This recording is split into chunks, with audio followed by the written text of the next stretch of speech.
hot off the press. I have mine over there. What's up, Ken? All right. Great. Good. Situated here. I have my pockets. All the keys. Let's shut this thing off here.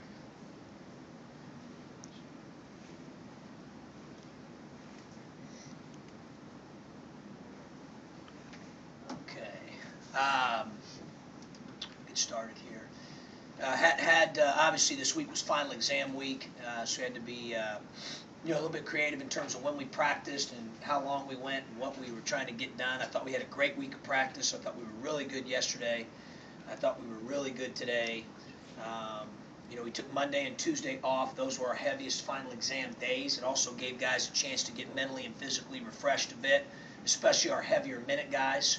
And so I thought that was good, and I thought we saw a really good energy level coming out of that Wednesday, Thursday, and then today. So I thought that was a good thing. I think the guys are getting better. Obviously, we've need to continue to do a good job at taking care of the ball, taking advantage of opportunities in transition on offense. Defensively, trying to continue to clean things up, continue to get the younger guys and the newcomers reps. I do think they're getting better at that end. We're going to be challenged there for sure tomorrow at 2 o'clock. These guys are really good offensively. 5 double-figure scores. They pose a problem at 4 and 5 because they have guys that can stretch the floor like Finke. You don't see that very often. You do at 4. You don't as much at 5. And they present that problem for us, and they're really good at driving the basketball. Their 2-point guards, McClellan and Norris, are great at limiting the paint, and then Burnett and the kid Davis, they offer them a lot of what I call toughness to their team. You can see that with their rebounding and their willingness to make plays. They've been held to the fire. They're a veteran team. They're older. They won a double overtime game at Minnesota. They won a double overtime game at Milwaukee last night, who had just recently won at Wisconsin. We know how difficult that is to do. So they're good. They're good. We've played good teams in the non-conference. We've talked a lot at great length, ad nauseum almost, about our schedule being certainly the most difficult one comprehensively that we've played in the 4 years that we've been here. We designed it that way back in the spring, and this will be another great test tomorrow against a really, really good offensive ball club. So that'll be a challenge tomorrow, is defending them, and I know our guys are excited for the challenge. Questions?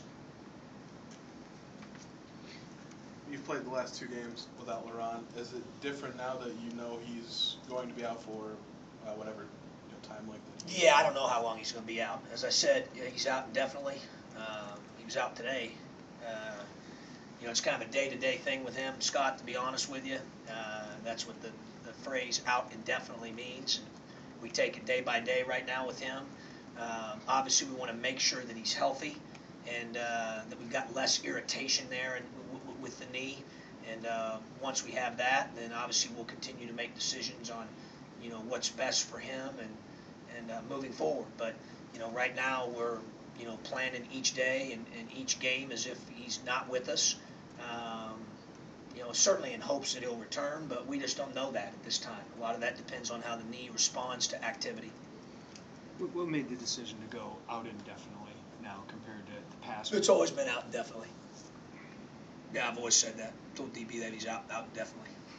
That out indefinitely, I think some people interpret that in different ways. How I interpret that is indefinite. When you look it up, means indefinite. I don't know. Could be a couple days, could be a week, could be 2 weeks, could be a month, could be, who knows? I don't know.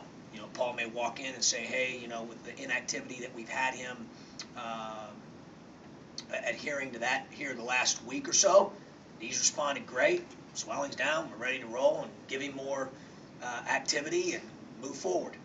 At this point, I'm committed to not doing that based on what I've seen so far, watching him play and try to fight through it because he's a tough kid, and try to give us a minute or 2 here or there, or limited practice time, or today it feels good, tomorrow it doesn't. Like, I don't know how good that is for him, and I don't know how good it is for us.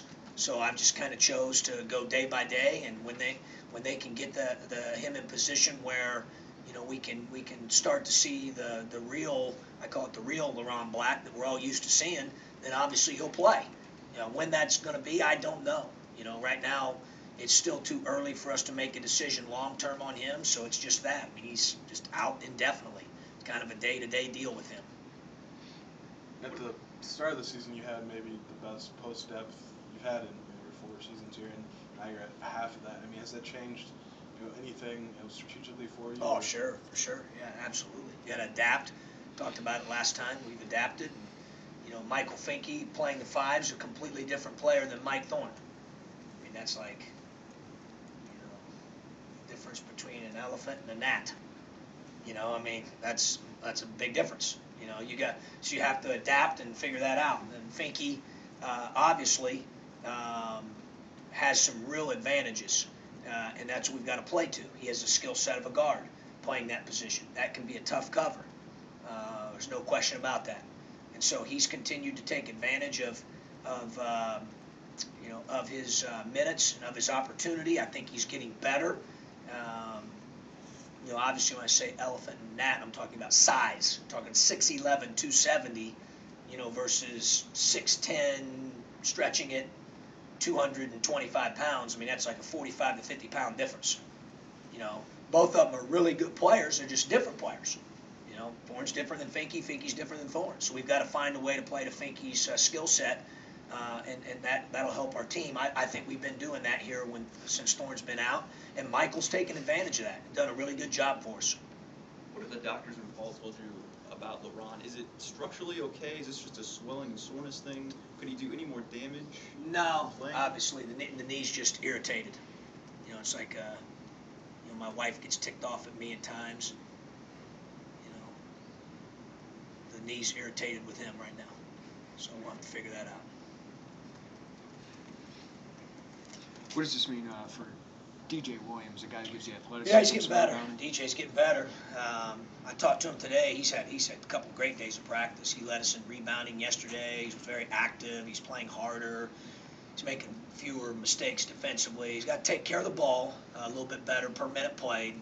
He's got to do that in practice and games. He knows that, and he cares about it. So I'm sure, that's the starting point. And we've got to continue to see him improve in that area, Jeremy. I think once he does, obviously he's unique and 6'7", long, and can dribble and pass. And, I think his best days are ahead of him. I'm really excited about DJ, but right now he's just working very, very hard to fit in, to take care of the ball, to defend and to rebound, at least at our standard level foundationally. Once he does that, I think he'll take off. But he's got to get those 3 things done. And he's been inconsistent in those 3 areas. He knows that. But I got a lot of confidence that he can and will be consistent in those 3 areas. Once he does, then from there I think he can really blossom and grow. With freshmen, I know you did this with Malcolm and Kendrick. Just focus on these little things and you'll get on the court. Do you do the same approach with these guys? No question. For us it really starts with those 3 things. It starts with taking care of the ball and defending and rebounding, and be accountable in those 3 areas, not only to the staff but to your teammates, and we know we can count on you, and you're not up and down in those areas. And so the guys, when you're a freshman, obviously it's not the easiest thing to do those things well on a consistent basis. But I do think all 3 of them, well, of course Michael being the 4th, 4 of them, have gotten better in those areas. And Michael's a little bit of an advantage because he was here last year, so he's a little bit more comfort level with those 3 areas. But for sure, I mean, I think the better he gets at those things, meaning DJ, I think obviously that we're going to, he's got a chance to be really, really, really good. Coach, obviously it's difficult with injuries and having new guys and freshmen, but how do you evaluate the process of formulating a team identity? Well, I think we have one on the offensive end. I think we run, we're good in transition, we really take care of the ball well. This morning we were 19th in the country at taking care of the ball, so I'm really happy with that. It's always been a staple, but that's really good, especially for a team that's playing some young guys. And I want the guys on the team to know, as I just talked about with Jeremy, when it comes to fitting in, that's what we do here. We don't throw the ball to the other team. It's not what we do.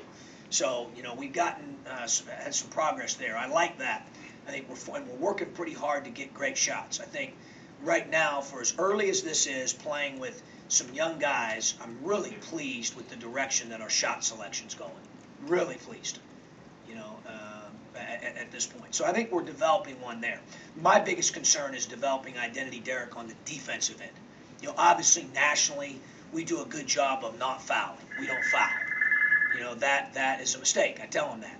And they've embraced that. We're good in that area. Nationally, statistics show that. But it needs to be more than that. We've got to find a way.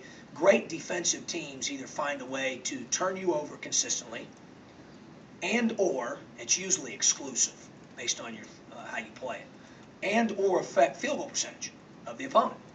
It's one or the other, and we've got to find a way to do that. And right now we have not been nearly consistent enough on that end for me to say to you that we have a defensive identity right now. We've got to be a lot better at that end of the floor. You said that a couple days of practice were really beneficial. What's that balance between wanting to practice but not pushing the guys too hard? Yeah, there's a balance. There's a balance because of final exams, and there's a balance because obviously Hill and Nunn are logging a lot of minutes right now. There's definitely a balance. But Fletch, our strength and conditioning coach, is terrific, and he and I have kind of mapped out how many minutes we want to go each day. Really, I've got it on a calendar for the rest of the year. You know, I already know how many minutes I want to go before I plan practice today, how many we want to go yesterday, what days we're taking off. Now, obviously, I can adapt and change that based on instinct and what our team needs at the time and feel, but we do have a master plan. We are aware of the fact we got those two guys in particular logging heavy minutes right now. At the same time, we also need to practice because we're playing young guys, you know, in some cases a guy who just got here fall semester, or a guy that had no summer, no preseason, and couldn't do anything until November the 1st. So there's a balance between doing, you know, enough and too much, and then how do you orchestrate it where those guys maybe that need more practice, need more reps, get more reps, and then maybe at the same time you're also sensitive to, you know, Hill and Nunn and how many minutes they're playing right now and how many minutes they're logging. So it is a balancing act, no doubt about it. You maybe already asked more of Michael and Mav at the 5. Just is there even more you can get from them, and then maybe who do you look at the 4? Yeah, I think both those guys are playing well right now. I think they're getting better. I think both of them can give us more, Scott, defensively than what they're giving right now. I do think they've gotten better though there. Engaging in block-out situations, helping us there. Offensively, I'm very, very pleased with both guys' progress. I think Finke has really played well offensively in a lot of areas. I think Mav has really improved back to the basket. I don't have the stat sheet in front of him. He's got to be shooting 55+%, I would think, or close to 60 maybe. I mean, in some game there for a while, he was really, really efficient, and he's continued to be efficient. So I'm pleased with him there. He screens well. He sees things. Both those guys are giving us what I thought they would and maybe a little more than what I thought on offense. What I need them to do, like the rest of the team, is try to continue to develop that defensive identity that Derek was, we were alluding to there with Derek's question about identity. You know, we've got to be better at that end of the floor. They have to be more of a presence there. I do think both guys are clearly better than they were a year ago at that end even. We just need, right now, we need all hands on deck, and we need guys to give more at that end of the floor. Is Khalid more comfortable? It seems like he's, offensively at least, like Yeah. he's starting to feel more No, it's a great question, Jeremy, because, you know, obviously holy cow, thank God the Lord blessed us that we got him when we did with everything that we've been through. Obviously, he's been a tremendous asset, good person, works hard, competitive.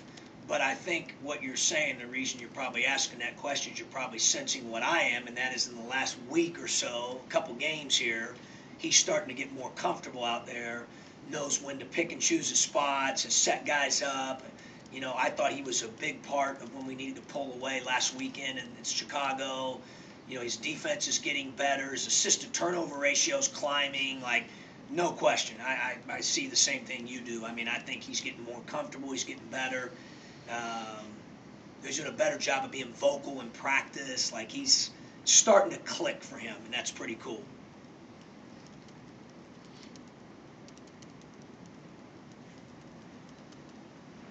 Anything on the phone lines? Anything else you in the room, guys? All right. Thanks, guys. Thanks, Sean. You did.